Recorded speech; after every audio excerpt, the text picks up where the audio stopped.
Hi, John. Welcome to Spot Check. How are you, John? Yeah, good, Fabian. Yourself? I'm good. Anyway, John, just to introduce ourselves to our viewers, I'm Fabian. And I think you already know Adam by now, Yep. right? Yep. Adam Zamri. And John, I mean, it's only been, less than a week since you came back from Paris? Yeah, I think we arrived back 6 days ago. All right. So, how are you feeling, John? Uh, Better by the day. I think for me, the disappointing, it was a big disappointment in Paris, not from my perspective, but from Azizul's perspective and from Shah's perspective. So I think we just didn't have any luck. Azizul's was a technical infringement, which was really hard to deal with for such an experienced guy. And people talk about pressure. It wasn't pressure. He's dealt with pressure for years and years and years. But I think it was just a combination of things that happened at the time that took his focus away. And then Shah, he was going to win that bronze medal, which would have saved the program.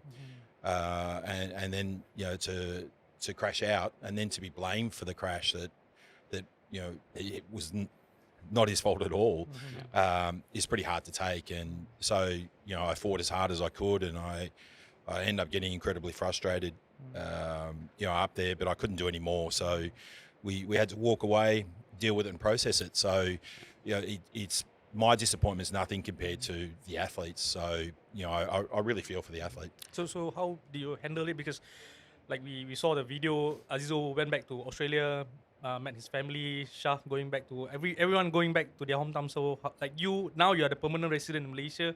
You're going back to Genting or is it? Yeah, no, I went back and my wife is incredible support to me. So she understands exactly how I feel. She was an elite athlete herself. And a very, very good coach. So we talk about things, and when you talk about things, it's good therapy. So you get time to express how you feel. You deal with the situation and you work through those processes and you find a way to keep moving forward, because if you dwell on the past, what you can't change, you're never going to be able to move forward. So I was really confident. He got off after the warm-up and said, I feel phenomenally good. I felt so good. And then, it's the highs and lows of sport where you all of a sudden you go from feeling on a really good note to just completely gutted. It was just a comedy of things. There wasn't one thing. There was quite a few things that contributed to what happened. But I think the penalty, doesn't fit the crime. So that's the sad irony of. But we all know that if you pass the motorbike, that's the rule. Yeah. But you can infringe on someone and you get a warning, or you can knock someone down and you get a relegation or a warning. So, I think they've really got to look into it and work through better processes, I think.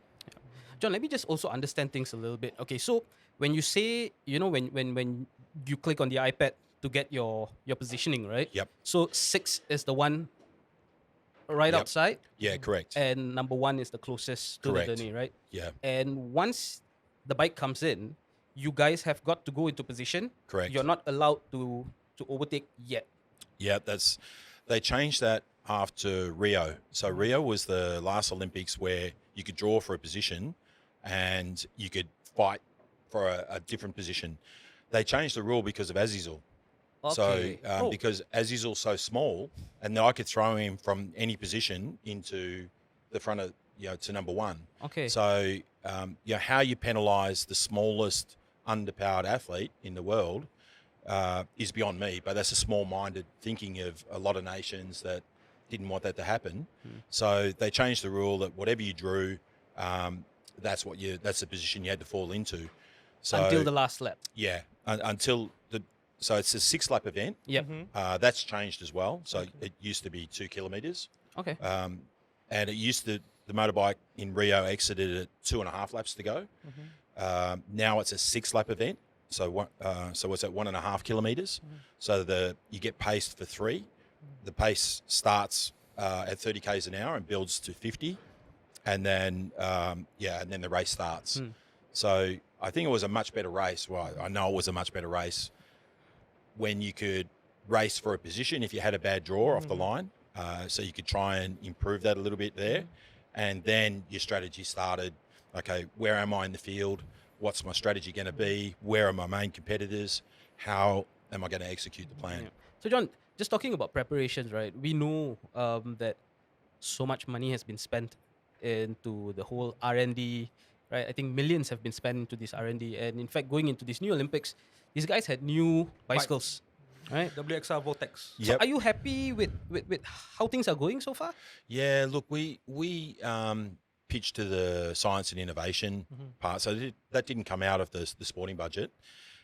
If we didn't get that government grant, someone else gets it, and I think we do our best to contribute to the knowledge of the broader people in Malaysia. So we want to leave a legacy behind. Yeah. So high performance sport is more than just the physical preparation now. So we turned up in Rio, and we had a $200 skin suit that we bought off the shelf from Champion System.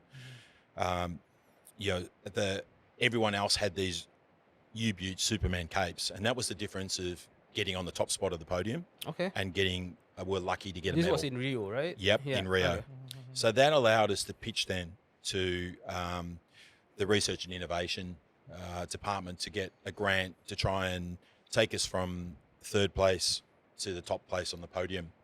And I thought we did a really good job in Tokyo. And so we rolled out the first lot of the package, which was the skin suit, the bike, and that bike is tailor-made to our athletes. So we look at two areas in cycling.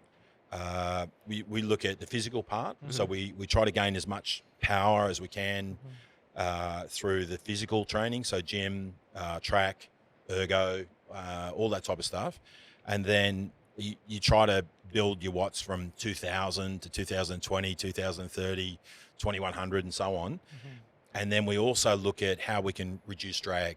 So every % of drag we reduce is about 30 watts of power.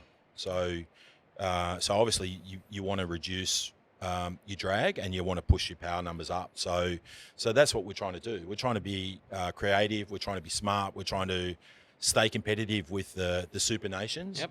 And Malaysia had the foresight to allow us to do that. So we didn't win the gold, but we spoke about why. And then it was time to okay, the next cycle, we've got 3 years. Okay.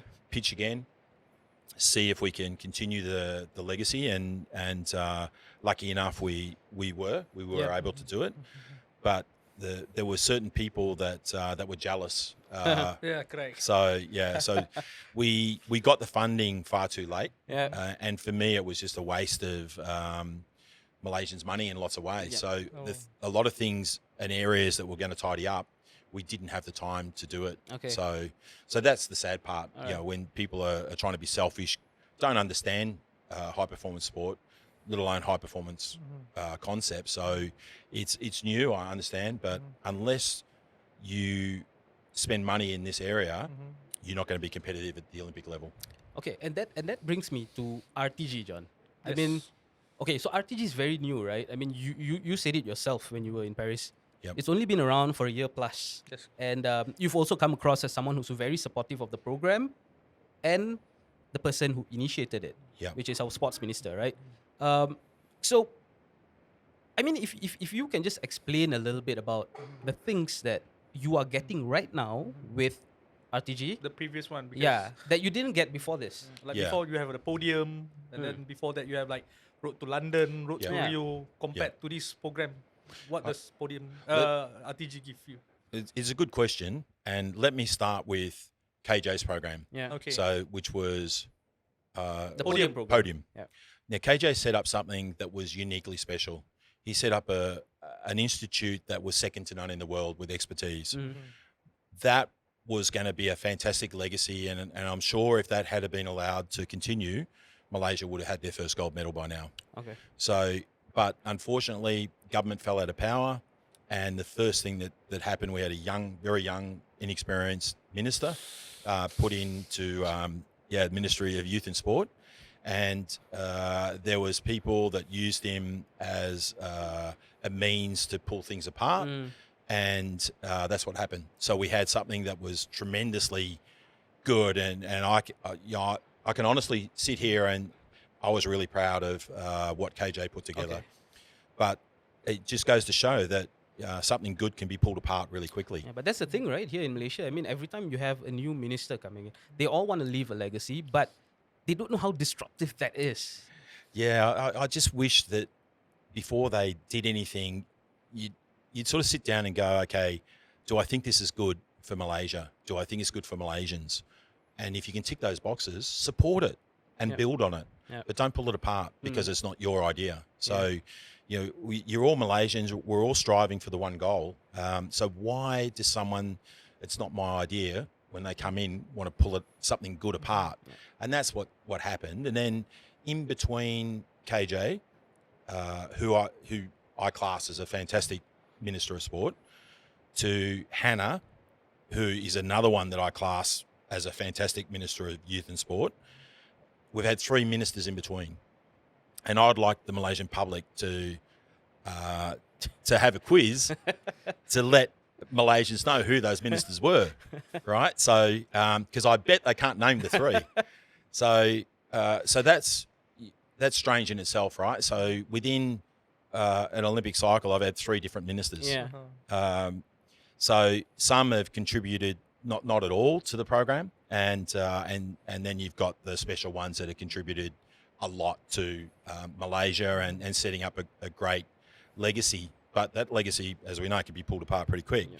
Now Hannah is followed suit, so she realises that there needs to be extra support.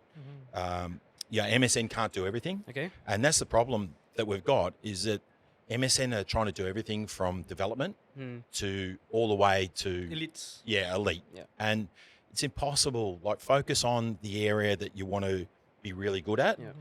And then the real elite should be under a different program altogether. Yeah. And whether that's semi-privatized, because there's a lot of government issues and roadblocks, what you can and can't do. So if we can unravel that a bit and stick it in a semi-privatized where it's run by sports people, you're incredibly accountable, and you're audited regularly, so you've got to have good governance, but it's run as a high-performance unit to support the handful of high-performance athletes that you have in this country. And you don't have a lot, right? So it's just support the ones that you have got, the handful that you have got, and in the areas where MSN can't because of government policy and red tape. So that's where this program comes into place. So, and I think people are judging Hannah on a road to gold when she's only been in the program 16 months. Yeah. It's not fair. Like, she's had to set something up from scratch. She's had to set, right policy, change things, and, have a lot of negativity from all sorts of different people. So, under KJ, we had the podium program. It was put under ISN. Yep. I think there was a lot of jealousy because people wanted it under MSN. Yeah. So So you still have that kind of power struggle. yeah, like we do, and it's a clear division between MSN and ISN, which is really sad. So, to give the public an example, all the athletes and coaches are under MSN, Yep. Okay. Correct. but all my staff are under under ISN. ISN, right? So I'm constantly dealing with 2 bosses. Yeah. There's 2 entirely different budgets. It's crazy. Like, here we've got a high performance program, and we could potentially be fragmented. So this is where the real high performance program would take the high performance team and put it under that umbrella. Yeah. So my high performance team doesn't have to be shared with anyone else. It's purely cycling. So at the moment, it's shared between other sports. Yeah. And so they can't focus 100% on what I'd like them to focus on. So that's the area that we need to get better at, and you have to have an elite Program. program in order to take place. And something that should continue for a while, right? I mean, you can't say things like, oh, okay, this is just going to be for 2 Olympic cycles, 3 Olympic cycles. No, if it's good, then it should be beyond. Like you said, towards Brisbane 2032. Yeah, I think that's that's how you can measure Hannah's legacy. Because she's only been in for just over a year, you got to forget this one, because that's part of the previous minister's, sort of program, right? So judge her on the next 2, and it will take 2, right? So, and I think then you're going to be in a good situation to evaluate what she has done and what she's trying to put in place. So the good thing about Hannah, she's a lawyer, right? She's a smart girl. So she can do things that other ministers can't. She can write policy where the other ministers couldn't write policy. So she's trying to work out, okay, what's wrong with sport in Malaysia? And believe me, it's broken in lots of areas. And the success you've got is despite, in lots of ways, the federations, right? So the federations are headed up by non-sports people in most cases. They're politically connected or very well business connected in lots of cases. Don't understand sport, don't understand high performance, and don't understand high performance culture within sport. So that's the area that we're falling down. And if we can make the changes there, I think sport will move forward in Malaysia. And talking about cycling, we don't have clubs. Right? We've got no clubs. Exactly. I get, I can't tell you how many thousands of people I've had over the years that have come up to me and said, John, I've got a son or daughter that want to get involved in the sport of cycling. How can that happen? And I can still honestly sit here and say it can't. We don't have an avenue. Exactly. So we're still stuck with the sports school system where athletes get chosen and they might want to be a footballer, but they've been chosen by the cycling coach to be a cyclist. So sure, they're a good athlete, but they get to senior level where it takes more than a good athlete. It takes passion and drive and commitment, and that's where they fall over because they haven't got that. So they've just drifted in the system because they're good athletically, but there's lots of shortfalling. Exactly, John. Because so I recently wrote an opinion piece, and this is something I highlighted because, now going back, now we have this RTG, which is an elite program, right? But what about grassroots? And you mentioned this. You said Azizul comes from a very small fishing village, but he was lucky. You got to spot him, and he is where he is today. But how do kids get involved in cycling, especially track cycling? It's not a cheap sport, John. It's not, but it can be a cheap sport. So an idea that I want to put in place is that we have a class of track bike that costs 1,000 ringgit. Okay. And then you can only compete on this bike. So everyone's on the same technology. And then I think it opens it up to be more affordable to everybody. And the government buy a certain amount of bikes as well for the ones that can't afford.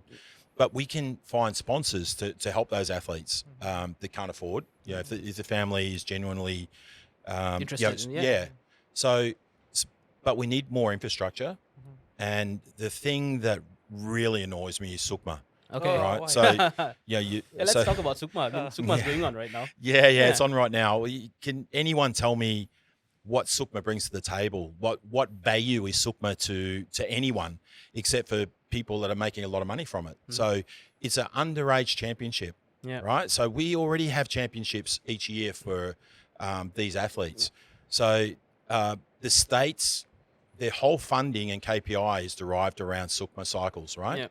So when you've got an under 21 competition and the state's KPIs are all around getting a performance at SUKMA, they get rid of their 20, 19-year-olds because they're too old for the next cycle. So you develop them up to a certain point, and in cycling, and especially track cycling, you're not at your peak till you start to come into your peak at 25 to 35, right? So, and some athletes from European background, because they're physically so much bigger, it can be earlier, but they finish earlier. So we have a window of 25 to 35, and we're discarding athletes from the state programs at 19 and 20 years old. Can someone tell me where the common sense? It's ludicrous. Like I don't know. And out of all of SUKMA, if it's to build infrastructure, why haven't we had one basic track built anywhere where SUKMA's been hosted? It hasn't, right? So the one in Ipoh, we repaired the track there, and but there hasn't been a track built anywhere. Johor built a velodrome when they were supposed to host Sukma, Yeah. but for reasons probably budgetary-wise, they thought, well, it's smart now not to go ahead with it because of the pandemic. They had but- one in Terengganu, but it's not UCI spec. Yeah, well, it's not anything spec. It's a terrible. So this is what Malaysians do, right? So they scan the track in Shiraz, Yeah. which is 333 meters, right? Okay. Then the engineers, or I'd loosely say engineers, they took out the straights Okay. to make it 250 meters. So there's no transitions. So where you come off the banking and it comes down. Yeah. It's just like a V shape. It's terrible. You can't. So I don't know. There's no common sense, right? So there's a lot of plans that they could have bought and copied and done a really good job. Yeah. I supplied plans from Australia. I don't know where they are now for basic tracks to be sort of if they wanted to use that. So it is possible, John. That means it is possible to work within a certain budget to make sure that every state in Malaysia has a UCI standard track to develop young cyclists. Yeah, I'm not asking for an indoor venue like Nilai and Johor. Yeah. Sarawak are building one, by the way, a state-of-the-art one because they want to get host SEA Games in a few years. Yeah. So they start to build a velodrome there next year, I think. And for me, I don't understand that when you've got Sukma, why wouldn't you build it? Why wouldn't you start it earlier and host track cycling? And then how can one of your core Olympic sports be left out of Sukma? So, there's lots of questions that I've got, and I've asked them to the people in the powers to be, and no one can give me a definitive answer as to why, number one, are we hosting Sukma, a multi-sport underage games? Yeah. To me, if you want to copy China, then open it up like China does, and you have the best of the best, so that it's an open age. You have the best Malaysians compete in this competition, and sort of otherwise scrap it because we have SEA Games, right? Yeah, correct. That's a basic development multi-sport games. So why do we need Sukma? So I don't know. But I guess the reason, so I was just looking up at the objectives for Sukma, right? I guess the reason why they're doing Sukma is they're trying to encourage the states. But the problem is, John, I feel like the states are not really working hand in hand with the schools and the athletes. So the ones who are actually suffering are these potential athletes. Yeah. So these guys have got their own brains and they're doing their own stuff. They're worried about funding, they're worried about their political stability and stuff like that. But so that's the thing. I don't think it's just with cycling. I feel it's also affecting other sports. So it's like a chicken and an egg situation, John. It is. And Right? yeah, it is. And we have JCM in track cycling, Okay. right? Now, JCM, when it first started, was it was a KJ initiated program, had really good staff. They went out to the schools. They had a school program, and they bought bikes to the school, and they taught kids How to cycle. how to cycle. And then they started basic races. They'd host a basic race for those kids. Now it's lost its way, and JCM now hosts 6 races a year. That the cost is in excess of 100,000. And if you talk about development, how 6 races a year going to benefit the development of any young cyclist? Like, why don't they set up a regional competition that can be hosted one a week in every region and divide it up into 4 states? So every month, one state hosts a race and the other 3 states come and race. And you just share it around. Yeah. We need to have regular racing, and that's the only way we're going to improve and grow the sport. So even at a semi-government level, we're still not doing the development properly. So there's lots of things that in my new role that I want to address, and that's one of them. So I'm certainly going to do my best to pull that program apart and make sure that we set up something where we've got regular racing for sort of So athletes. this is the agenda you will brought up in the MNSCF meeting, because after this you'll be carrying a new role as a technical director. So how is it going to be different a bit compared to the head coach? Yeah, it will be different because it's my job is to bring everything together and try and coordinate everything so that it works properly. Okay. I think BMX is the first thing that we should concentrate on and try to build and make a change there. And I believe that Johor have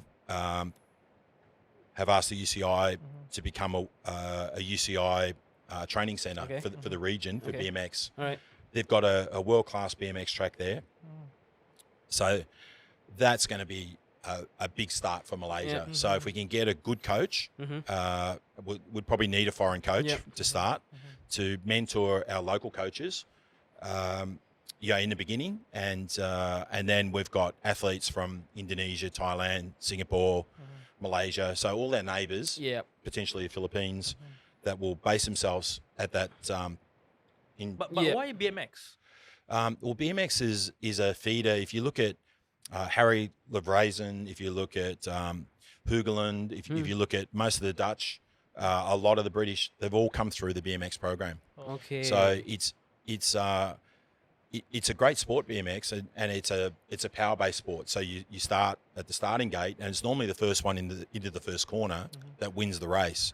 So they're incredibly powerful, and they operate at really high cadences. So it's just a natural transition over to track cycling. Okay, and I'm guessing it's a bit more accessible as compared to track cycling as well. It's something that people can get involved a bit more easier. Yeah, it is, and it's you could build a basic track. If you had a little bit of land and a front end loader, it doesn't have to be anything that's world class. You could just build it dirt mounds and in any country town, around Malaysia. And the bikes are probably not as expensive. Yeah, exactly. So, but it doesn't have to be an expensive sport. People have made it that way. So if we can start something in Malaysia where we restrict the technology and make it accessible to more people, you're going to identify your special talents, and then the government looks after them with bikes and whatever. So, so we just need to provide a platform.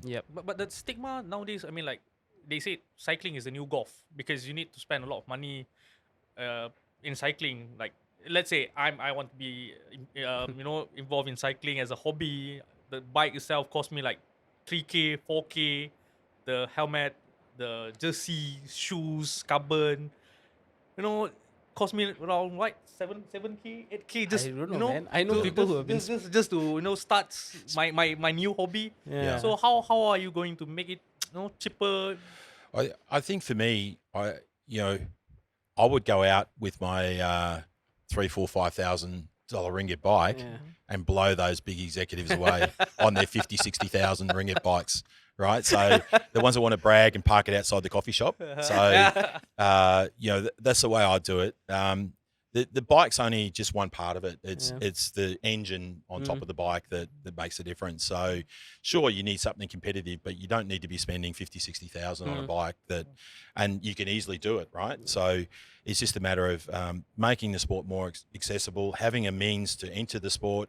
And that's what my focus is going to be.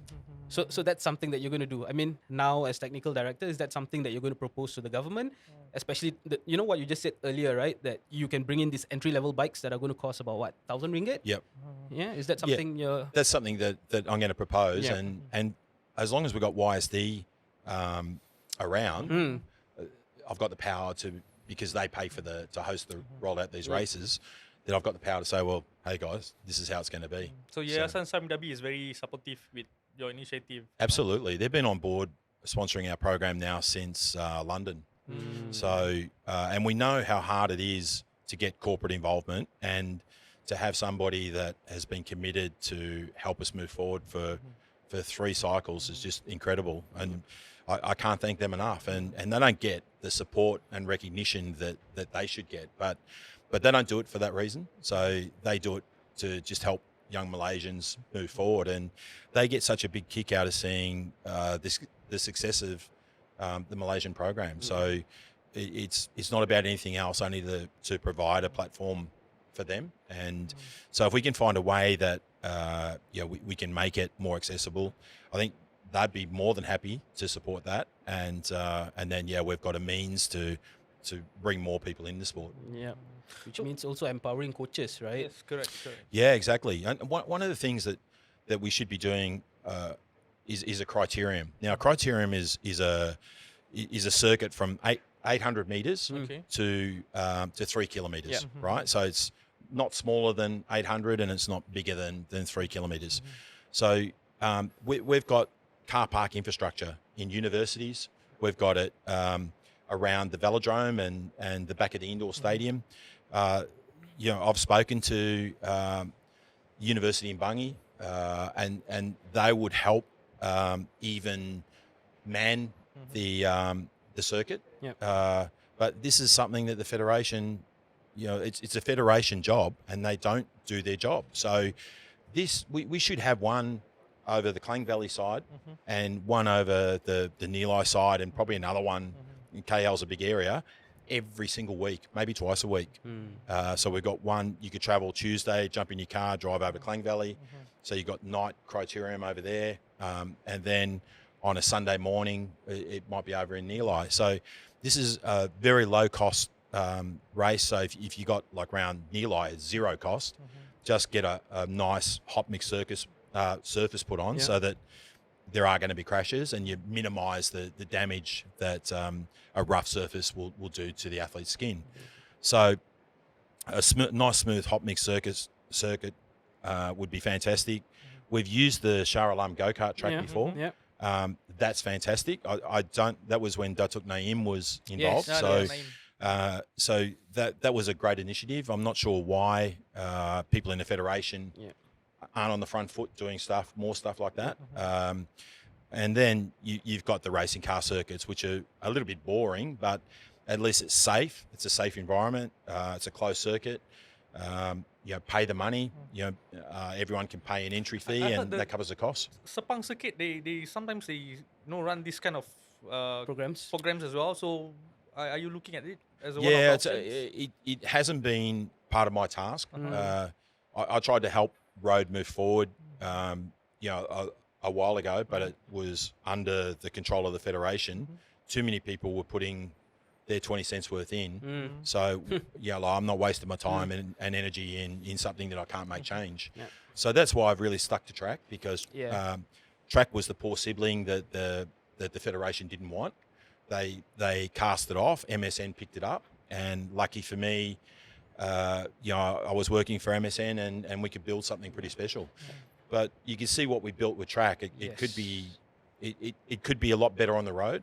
But if you look at endurance sport in Malaysia, we're not good at anything endurance. Nothing. There's stair running, right?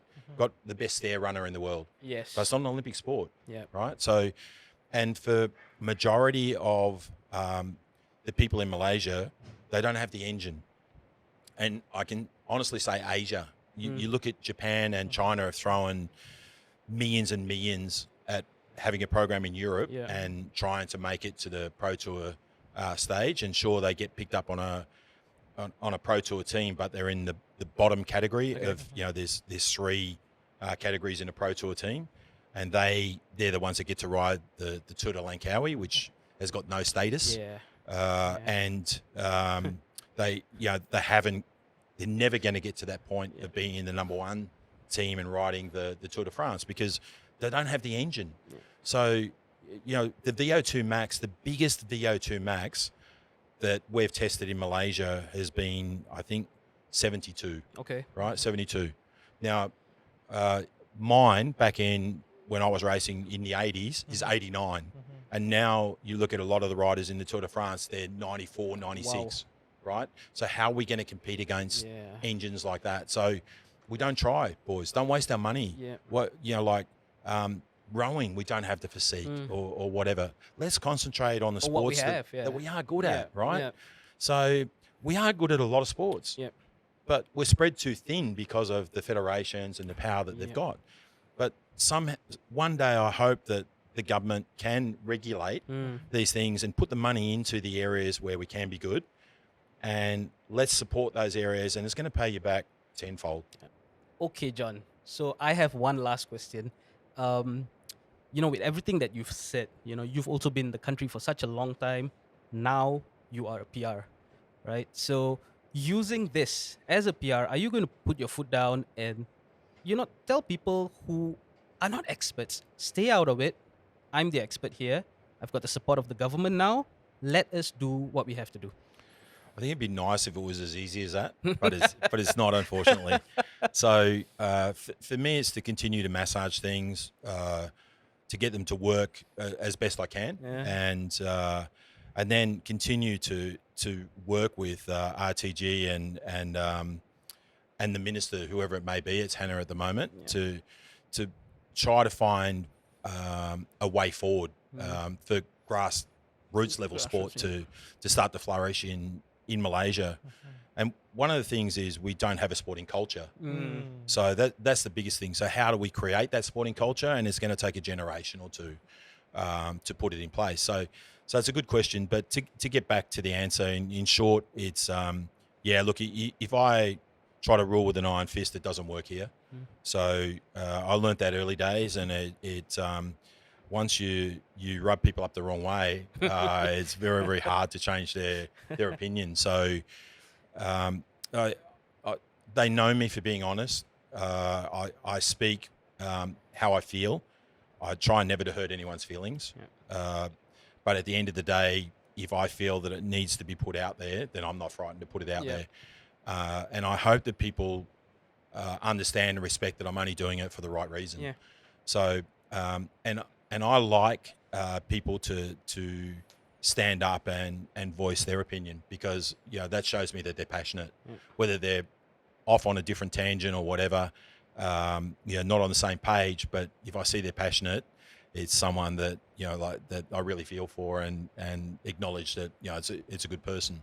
So so there's lots of areas, and we spoke about the areas that need to be addressed, and it's not an easy pathway. So it's just going to take time and a lot of energy and a lot of really good planning as to how we move forward. But the good thing is you're going to win your gold medal at some point.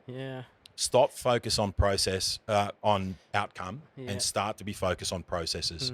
If we coach through good processes, and we start to get smart coaches that are educated and not an ex-athlete just thrown into a coaching role. And that's one of the biggest issues that we've got currently. So they need to be passionate about what they do. So instead of just being given a role in the coaching sort of circle, it's you've got to earn it. So you've got to go to uni, you've got to do a course. And I think you got to be developed.